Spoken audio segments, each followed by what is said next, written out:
ನನಗೆ ಬರ್ತಿರೋ ಕೋಪಕ್ಕೆ ಇವಳಿಗೆ 4 ಬಾರಿಸ್ಬೇಕು ಅನ್ಸ್ತಿದೆ.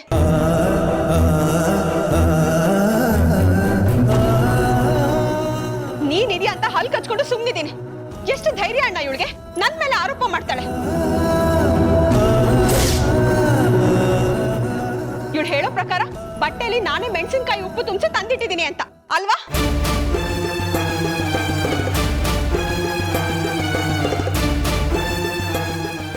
ಈ ರೀತಿ ಕೆಟ್ಟ ಮನ್ಸು ಇಟ್ಕೊಂಡಿದ್ರೆ ಯಾವತ್ತೂ ಒಳ್ಳೇದಾಗಲ್ಲ, ತಿಳ್ಕೊ.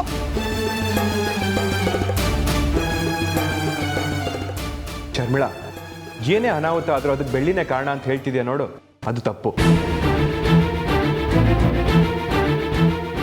ಜೊತೆಗೆ ಒಳ್ಳೇದಾಗಲ್ಲ ಅಂತ ಹೇಳ್ತಿದ್ಯಾ ನೋಡು, ಅದು ದೊಡ್ಡ ತಪ್ಪು. ಹಾಗೆಲ್ಲ ಶಾಪ ಹಾಕ್ಬಾರ್ದು, ತಿಳಿತಾ? ಅಣ್ಣ, ನಿನ್ಗೆ ನನ್ ಮೇಲೆ ನಂಬಿಕೆ ಇಲ್ವಾ?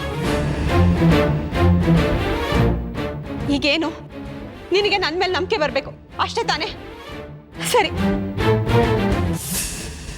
ನಾನು ನಿನ್ ಮೇಲೆ ಆಣೆ ಮಾಡಿ ಹೇಳ್ತಿದ್ದೀನಿ ಅಣ್ಣ.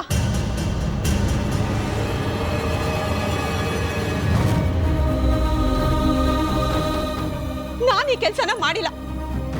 ಒಂದ್ ವೇಳೆ ನಾನೇನಾದ್ರು ಈ ಕೆಲಸ ಮಾಡಿದ್ರೆ ನನಗೆ ಏನಾದ್ರು ಕೆಟ್ಟದಾಗ್ಲಿ. ಅದ್ಗೆ ಏನಿದೆಲ್ಲ? ಇರ್ಲಿ ಬಿಡು ಮಾಯಾ, ಸತ್ಯ ಏನು ಅಂತ ಅಣ್ಣಂಗೂ ಗೊತ್ತಾಗ್ಲಿ.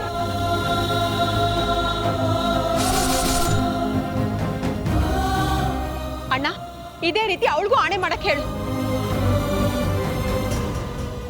ಒಂದ್ ವೇಳೆ ಅವಳು ಆಣೆ ಮಾಡ್ಲಿಲ್ಲ ಅಂದ್ರೆ ಇದೆಲ್ಲ ಅವಳೇ ಮಾಡಿರೋದು ಅಂತ ಪ್ರೂವ್ ಆಗತ್ತೆ.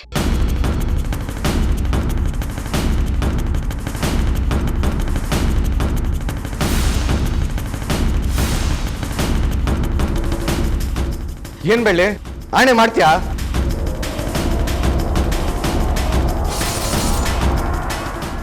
ಮತ್ತು ಮಾವಂಗೆ ಯಾವತ್ತೂ ಕೆಟ್ಟದಾಗ್ಲಿ ಅಂತ ಬಯಸೋಳಲ್ಲ.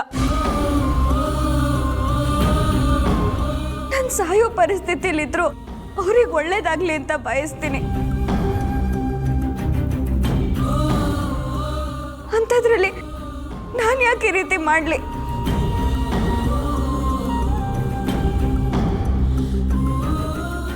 ನಾನು ಅವ್ರ ಮೇಲೆ ಆಣೆ ಮಾಡಿ ಹೇಳ್ತೀನಿ, ನಾನು ಈ ಕೆಲಸ ಮಾಡಿಲ್ಲ. ಅಪ್ಪ,